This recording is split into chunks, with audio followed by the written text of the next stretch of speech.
Sir మీ పేరు? నా పేరు రామరెడ్డి, మామిళ్ళగూడెం మాజీ సర్పంచ్. కాంగ్రెస్ గవర్నమెంట్ వచ్చి 45 రోజులు అవుతుంది, కానీ జనంలో ఇంకా ఏం అలాంటి చెడు అనేది ఇంకా రాలేదు. కానీ ఆర్టీసీ అనేది ఒకటి ఉచితం పెట్టి అది గవర్నమెంట్ మీద దెబ్బ, ప్రజలకు దానివల్ల ఉపయోగం ఏం లేదు. అదొకటి. రాబోయే రోజులలో ఈ ఖాళీ ఉద్యోగాలు, విద్య, పిల్లగాళ్ళకు ఉద్యోగం చాలా ఇంపార్టెంట్. నిరుద్యోగ సమస్య బాగా ఉంది. దానివల్ల నిరుద్యోగం తర్వాత పిల్లలు ఆగమయ్యే పరిస్థితి ఉంది. తర్వాత వైద్యం, అది కూడా మంచిగా 10 లక్షలని. ఇది ఒక్కటే ఆయన పెట్టిన 6 సూత్రాలలో ఈ ఆర్టీసీ అనేది మనకు జనం కూడా నచ్చలేదు. అది పద్ధతి కూడా కాదు, వట్టిగా తీసుకుపోవటం. ఎక్కుతోళ్ళు కూడా అంటారు దానికి అద్దు లేదు, పద్దు లేదు, దానికి ఒక క్రమశిక్షణ లేదు. ముసలి వాళ్ళు తిరగబడుతుండ్రు, మా వయసు వాళ్ళు దొక్కుతుంటారు. అందుకనే దాన్ని బట్టి ఇంకా రైతు బంధు ఇంతవరకు పడలేదు. పత్తాను కానీ ఇప్పటికి అందరం నాటు పెట్టినాం, పెట్టుబడి బయట తెచ్చినాము. ఇంతవరకు అయితే ఇంకా ఏం కాలేదు. వేస్తా అంటుండే ఇంకేం 1 ఎకరానికి వేసిండు. కాబట్టి నీ రైతులను కాపాడటం ఒకటి, విద్య, వైద్యం, ఉద్యోగం, ఈ 3 చాలా ఇంపార్టెంట్. కాబట్టి ఈ 3 పింఛన్ అనేది ఆటోమేటిక్గా పెన్షన్ వస్తుంది. ఇటువరకు ఉంది కాబట్టి దాన్ని సక్రంగా అది అమలు పడితే చాలా అంత మటుకు. కానీ దీనివల్ల మంచిగా నడుస్తుంది గవర్నమెంట్. కానీ ఆర్థిక ఇబ్బంది ఆలెత్తుందో ప్రాజెక్టులు కూడా మళ్ళీ చూడాలి. నీళ్ళు ఈసారి వర్షాధారం తక్కువ ఉంది. ఈసారి మంచినీళ్ళకి చాలా కరువు వచ్చే సూచనలు ఉన్నాయి. ముందు జాగ్రత్తగా దాని గురించి జాగ్రత్త తీసుకోవాలని చెప్తాను. ఇంకా ఊర్లో మీకు ఏమన్నా రోడ్ల సమస్య ఉందా? రోడ్లు అంటే ఇక మన మున్సిపాలిటీ అని పేరే కానీ పెద్దగా సౌకర్యాలు ఏం లేవు. అది కొత్తగా ఏర్పడ్డ మున్సిపాలిటీ, కానీ ఇంకా రోడ్డు కాదు. వస్తున్న ఒక ఊళ్ళోకి రావాలంటే 5 కిలోమీటర్లు నడిచే రావాలి తప్ప ఆ రోడ్డు కానీ ఎవరు రాడు. ఆటో వేసి ఉంటుంది. ఎందుకు రాడు మీరు ఎక్కువ లేకనో ఏం. కానీ ఇప్పుడు 6 గ్యారెంటీల ఎట్లున్నాయన్న? 6 గ్యారెంటీ ప్రజలకు ఉపయోగమేనా? ప్రజలకు ఉపయోగానే, అమలు పరిస్తే ఉపయోగం. ఇంకా వచ్చింది కదా కొత్త చేస్తా అంటున్నావు. ఇది ఒకటి ఆర్టీసీ కూడా దానికి ఏదైనా పచ్చగా మార్గం చేసి దాన్ని తక్కువ చేసుకుంటే అదే ఆ డబ్బులతో ఇంకేదైనా చేయొచ్చు. కానీ అది దానివల్ల వృధా అవుతుంది.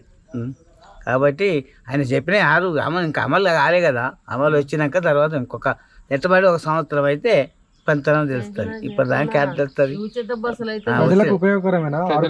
ప్రజలు ఉపయోగకరమే. ఇప్పుడు నిరుద్యోగం ఏమైనా తగ్గే అవకాశం ఉందా అన్న? ఇప్పుడు గవర్నమెంట్ మారింది కదా, ఇప్పుడు ఏమైనా నిరుద్యోగం వస్తే ఏసీ నోటిఫికేషన్లు వేసి జాబులు వస్తే తెలుస్తుంది. అది వస్తే వాళ్ళు చెప్పిన 2 లక్షలు అంటున్నారు కదా, అది వేస్తే కొంత పేరుతుంది. కరెంటు బిల్లు కూడా అది కూడా ఒక వేస్ట్ అయినండి. ఈ స్కీమ్ కూడా 100 యూనిట్లు 50 యూనిట్లు ఆటోమేటిక్గా మర్చి కట్టుకుంటారు. దానివల్ల ఎంతో లాస్ చూపెడతారు గవర్నమెంట్ భవిష్యత్తులో. కాబట్టి అది కూడా తీసేయాలి. 50 యూనిట్లు 200 యూనిట్లు అంటే ఏముంది, మా అంటే 100, 150, 200 రూపాయలు కట్టుకోగలుగుతారు. ఈ ఆర్టీసీ ఒకటి కరెంటు బిల్లు కూడా పెట్టుకోపలిచిందే ప్రజల మీద. అదే పైసలు ఇంకో దాని మీద అభివృద్ధి పరచాలి. 2 పథకాలు వేస్తే ఇప్పుడు ఈ లేడీస్కు 2500 అది కూడా అవసరం వస్తుంది. వాళ్ళకి పాపం ఖర్చు కక్కర వస్తాయి. వృద్ధాప్యం అంటే ఇక 4000 అంటే ఈ రోజులలో ఖర్చులు పెరిగినాయి కాబట్టి అది ఒక కరెక్టే. ఈ 2 స్కీములు ఆలోచించాలి. రైతు కరెంటు బిల్లు కూడా అనవసరంగా వాళ్ళు ఎందుకో అది జనాకర్షణ పెట్టింది తప్ప, ఓట్ల కోసానికే తప్ప కరెంటు బిల్లు గురించి ఎవరు పెద్ద ఇటువంటి జనం ఎవరు రాలే, చర్చ రాలే. ఆ బిల్లులు కట్టలేము అనేది విన్నావా? మరి రైతులకు ఎంత చేసినా చాలదండి. రైతులకు ఎంత చేయాలన్నా అంత చేయాలి. ఎందుకంటే కేసీఆర్ కూడా బాగా కనిపెట్టింది రైతులకు. ఒడ్లు కొనవలసిందే. ఆయన బోనస్ ఇస్తా అంటున్నాడు, ఇంకా 500 అది ఇస్తే ఇంకా మంచిది. కానీ రైతులకు నువ్వు ఎంత చేయి తక్కువ కాదు. ఎందుకంటే అభివృద్ధి అది ఒక్కటి తినడు కదా. రైతు ఒక్కడే పండించుకుని ఇంట్లో పోసుకునేది కాదు కదా. దాన్ని వాడు ఒకటి పుట్టి పండిస్తే 10 మందికి ఎక్కడ వచ్చినట్టే. కాబట్టి రైతులకు ఎంత చేసినా కానీ వద్దంటే వాళ్ళు ఎవరు లేరు. కానీ పిల్లల ఉద్యోగాలు, వైద్యం, వ్యవసాయానికి ఎక్కువ పెట్టాలి. 3 ప్రాధాన్యతలు బాగా చేయాలి. కదవి అంటే ఎట్లయినా ఇప్పుడు కష్టం చేసుకుంటారు, బతుండ్రు. ఇవ్వాలి రేపు ఇల్లు కూడా చాలా ప్రమాదం లేనికి ఇవ్వాల్సిందే తప్ప పైరవులు చేసి ఉన్నది. ఇల్లు మనిషి ఏముంది 2 రోజులు వేసుకుంటాడండి మనిషి వల్ల. ఎవడు పెట్టిండో అసలు ఫస్ట్ దాన్ని పెట్టి ఇల్లు లేనా. కానీ జాగాలు కొనిస్తే చాలు, కానీ ఇల్లు కూడా వేసుకుంటారు 2 రేకులు వేసుకొని. విన్నావా?